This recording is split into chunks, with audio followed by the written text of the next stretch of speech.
Welcome to Stories of Impact. I'm your host, Tavia Gilbert, and along with journalist Richard Sergey, every first and third Tuesday of the month, we share conversations about the art and science of human flourishing. It's Thanksgiving week in the United States, and this Thursday, many of us will be with friends and family for the kickoff to 6 weeks of holiday cheer. But for so many people in America, the holidays can be a very lonely time. While the Pew Research Center reports that a small minority of Americans, just 8%, say they have no friends, the Kaiser Family Foundation says that 22% of American adults report feeling lonely some of the time or all of the time. If 20 million of us have no friends, and more than 50 million of us feel lonely so often, and all of us have experienced loneliness in some seasons of our lives, is America experiencing a loneliness epidemic? In his 2023 report, Our Epidemic of Loneliness and Isolation, our Surgeon General, Dr. Vivek H. Murthy, says yes. Loneliness and disconnection have consequences not only for individual health, but for the health of the nation. Colloquially, people define loneliness in a very broad and casual way, right? It's any type of lack in social connection. There is consensus in trying to define loneliness as a subjective experience. It's how a person individually feels. And it's largely a dissatisfaction or an upset or a feeling of lack that comes from a discrepancy between how much social connection a person wants and how much social connection a person has. So when that discrepancy is wide, a person will report that they feel lonely. Dr. Emiliana Simon-Thomas is the science director at UC Berkeley's Greater Good Science Center, which tracks cutting-edge research studies that focus on how important our relationships, our tendency towards generosity and cooperation, and our sense of mattering or contribution to our communities are to our health and well-being over the course of our lives. She wants to understand the science of loneliness. In the US, loneliness or social disconnection has been increasing for the last 15, 20 years in kind of dramatic and noticeable ways. And the finding about the equivalency between loneliness, the health implications of loneliness, and behavioral decisions like being a chronic smoker or perhaps physical conditions like being morbidly obese are from studies that look at longevity, that look at mortality, and show that, in fact, people who self-report feeling lonely for years and years end up having the same expectations and disease risk as people who have these behavioral health issues that put their health and longevity at risk. Why is it a problem? Because the disease states that are related to loneliness, which in many respects functions in a very similar way to a chronic stress, right? Loneliness is physiologically pretty similar to the experience of persistent and chronic stress in life, are costly. We as a society end up having to manage and support people who are experiencing these health difficulties and dying younger as a result of their loneliness. I think what makes loneliness unique is that it feels somehow more palpable than some of the other kinds of disease states or health risks that we might think of. People don't necessarily recognize themselves as being lonely or recognize loneliness in each other as readily. And we certainly know as less than we might like to about why. Like, why has loneliness become a public health emergency in the past decade and a half?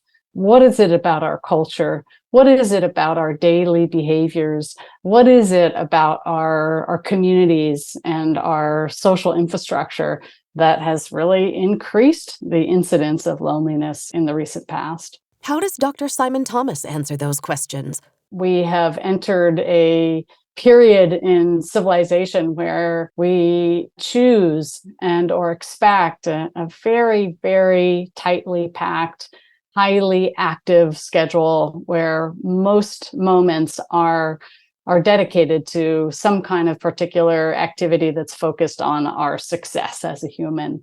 There's less of that undirected or leisurely or just incidental time to connect with each other in casual ways. One of the classic studies about people's willingness to help each other showed that and these were seminary students, even people who were training to be nurturing humans for their communities, if they were in a rush and they passed by somebody who was communicating need and discomfort, they were less likely to help. So that's like even a harder thing, to find yourself inclined to help someone, but just to have a casual, meaningful conversation or find points of connection is increasingly difficult with this kind of hustle, time, poverty type of lifestyle that we are finding ourselves in. And needing help and having that need ignored, that's one of the loneliest feelings in the world. Human beings are an ultra-social species. We have evolved with the expectation of being together. Being isolated, being ostracized, being involuntarily forced into solitude has always been a form of punishment. And so when it occurs spontaneously in day-to-day life, it retains that quality. It's still a form of punishment in our lives, and that's unpleasant. That's stressful. When we are deprived of social support, that registers in our body as a chronic stress. Our blood pressure is higher. Our cardiovascular system is working harder.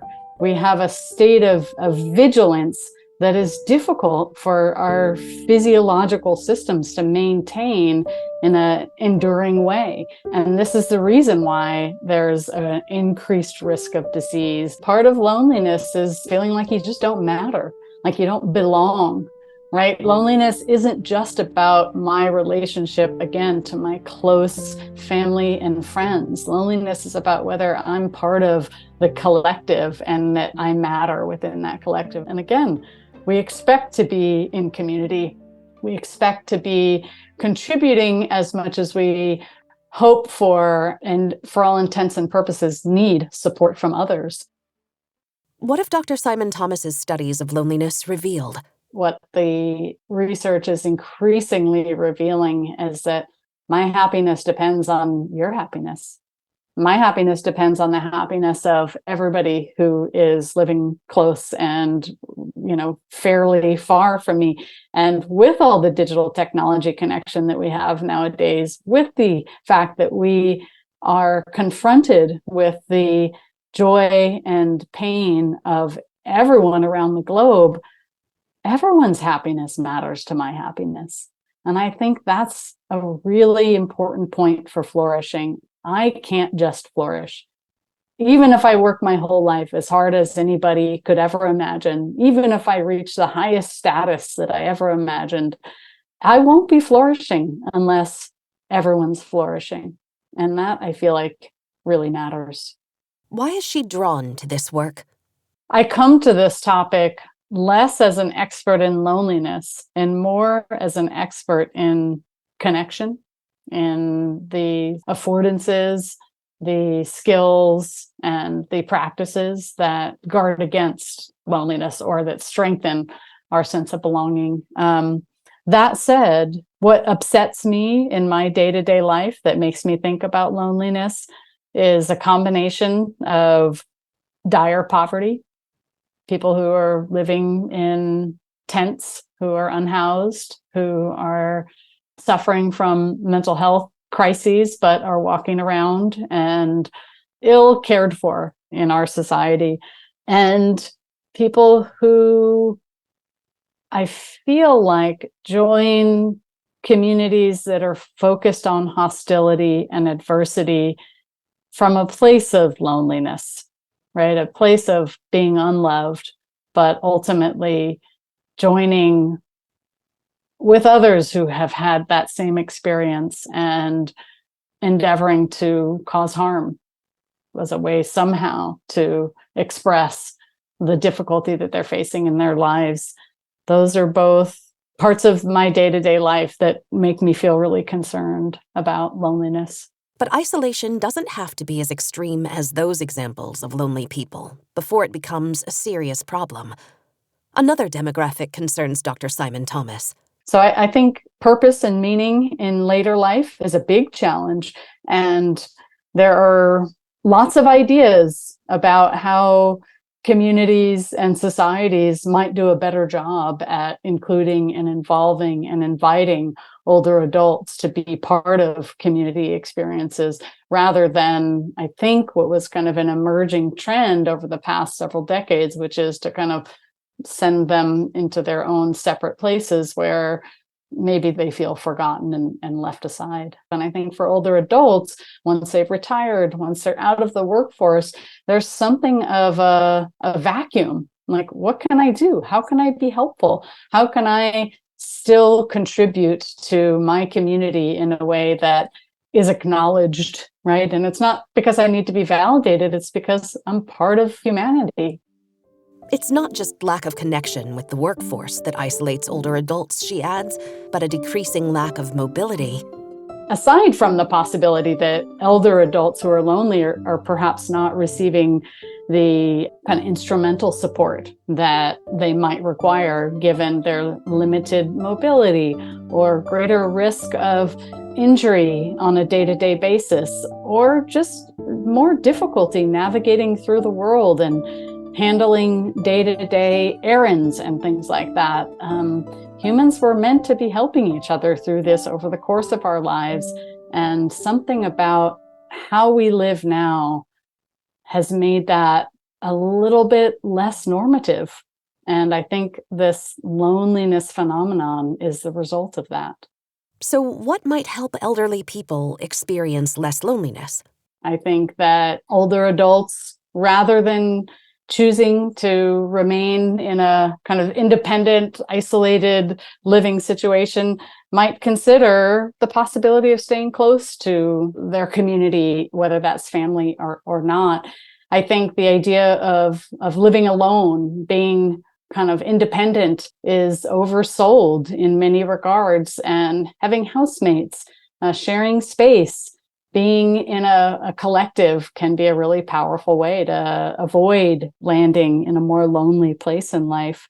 I think for older adults, there are probably many opportunities for volunteering, for getting involved in ways that societies could really benefit from. It's funny, as a parent of teenagers, the number of requests that I get for volunteering, for donating time in one way, shape, or form to support a variety of activities. And it's very difficult for me to make time for that. But I think of my mother-in-law and I think, gosh, this would be something she would love to do, right? She would love to accompany the school field trip to the art museum next Thursday. But we just don't really have the structure set up for it. And some schools do, and some communities do, but that feels like a low-hanging fruit opportunity for older adults to remain involved in their communities. And I feel like there are, classic stories of places in the world where older adults live longer and healthier lives. And that's one of the levers, right? That they spend more time with the younger generations. They have more contact with their children and their children's children in an ordinary and regular way. One more age group is a concern for Dr. Simon-Thomas. Another popular topic du jour around loneliness and youth in particular spending less time together is digital technology. There's lots of back and forth about whether digital technology, in particular mobile devices or video games or social media platforms, make kids less interested in spending time together face-to-face, having in-person interactions. I think it's an ongoing discussion. There are certainly some kids for whom the risk is greater and some kids for whom digital technology can actually provide community that maybe is otherwise unavailable to them. So it's a little bit of an open question, although it is really important that researchers continue to try to understand where the points of risk are and for whom digital technology might present a more prominent risk when it comes to, again, displacing those in-person, those important face-to-face connections with some kind of less fulfilling, digitally mediated type of activity. And what does the science explain about the risks of digital technology displacing in-person connection? If a human being learns to solicit a reward response in the pathways in their brain that signal pleasure from a digital platform that is more robust than what they can get in a face-to-face physical experience, that is problematic. So it can be quite problematic that the relationship to digital media and social media platforms ends up kind of just accentuating or highlighting small parts of social interactions that are of particular interest to adolescents, as opposed to presenting the full range or the full landscape of interpersonal opportunities. Dr. Simon-Thomas doesn't deny that there are positive outcomes with some uses of digital technology. I think that if you live far away from a loved one, or perhaps you're in some kind of affinity group and you make contact with somebody from a different part of the world through Zoom or some other social media platform, that can be a beautiful way to form a relationship or a connection, or get to know about someone from a different geographical location, or maintain a lifelong friendship. But the context is the determining factor there. Affinity groups and identity-based communities can be a great source of connection and support. But when those groups become adversarial towards other groups, this causes more difficulty when it comes to the capacity for bigger collectives to understand one another and function in cooperative ways. It becomes problematic when social media platforms or communication platforms or digital technology gets used in ways that are not necessary for the kind of relationship that we're able to subsist or to maintain in our lives. So if I can talk to my friends at school during the lunch period, I absolutely should.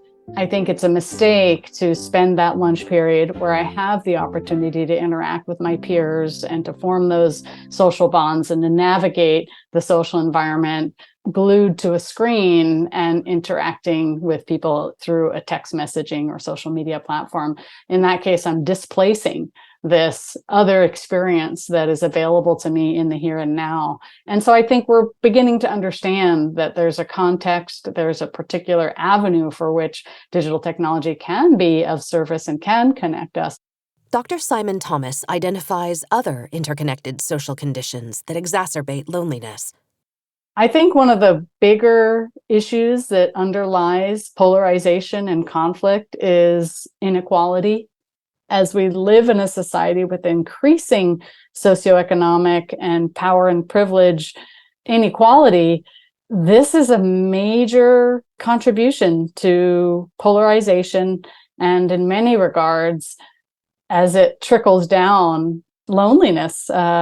Humans, we track inequality in a way that encourages apathy.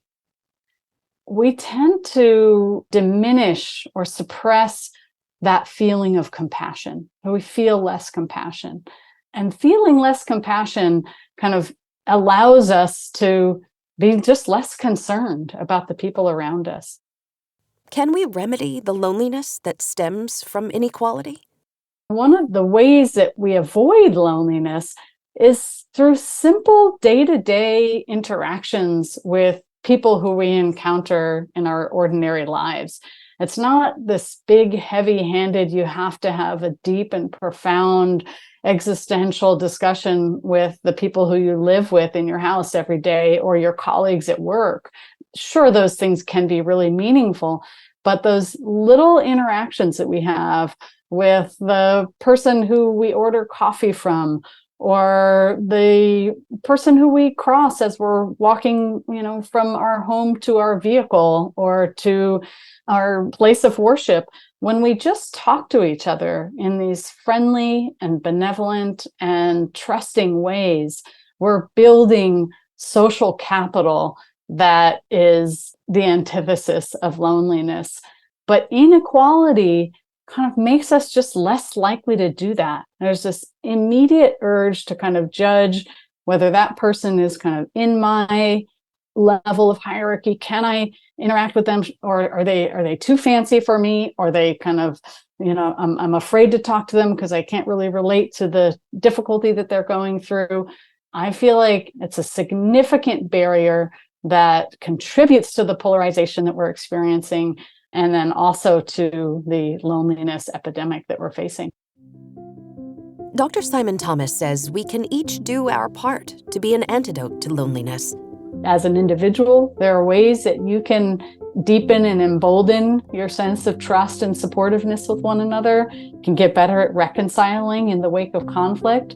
And then at the collective level, we as societies and communities, there are ways that we can rethink our culture, our policies, our infrastructure that actually will draw upon the inherent benefits of cooperative and supportive community, rather than put ourselves at risk of enduring strife associated with loneliness and conflict and inequality. Affiliation with religious and spiritual groups in the US in particular, there's been a significant decline, right? People just aren't as committed or interested or involved.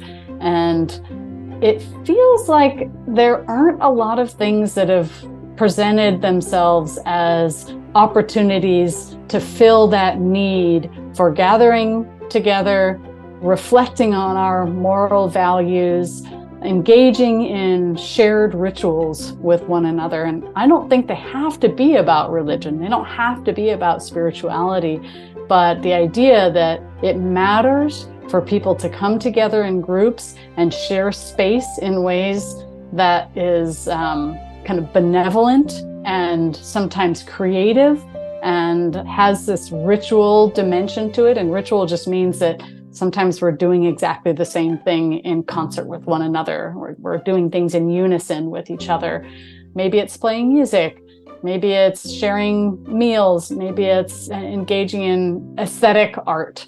I do think that communities can do a better job of making space and creating opportunities for people to come together in informal ways that enable this shared experience and perhaps prompt conversations about morality and meaning in life. Can a remedy to loneliness be found in solitude? There's great evidence that nature bathing, right, spending time in nature is a very powerful benefit to kind of restorative physiological processes. You feel less stress. So I suppose if you are experiencing loneliness and in the throes of despair around your subjective experience of loneliness, going out into nature might begin to resolve that. But I do think that the actual human relationship is essential, that people need to figure out how to connect with one another, how to strike up friendly banter in, again, very informal and incidental moments that you're out in the world. There's interesting research showing that we often assume that just chatting with other people is not going to be that fulfilling. We think that we would be more satisfied if we just kind of took this time to ourselves. That's what I think the evidence suggests, right? Being together, sharing interests, helping one another. It turns out that people do like being talked to. And we also feel more fulfilled when we decide to engage with another person in a friendly way instead of just keeping our head down, or alluding to an earlier space of opportunity instead of just looking down at our screen. Is Dr. Simon-Thomas optimistic that the loneliness epidemic will be resolved? will we become less lonely in America?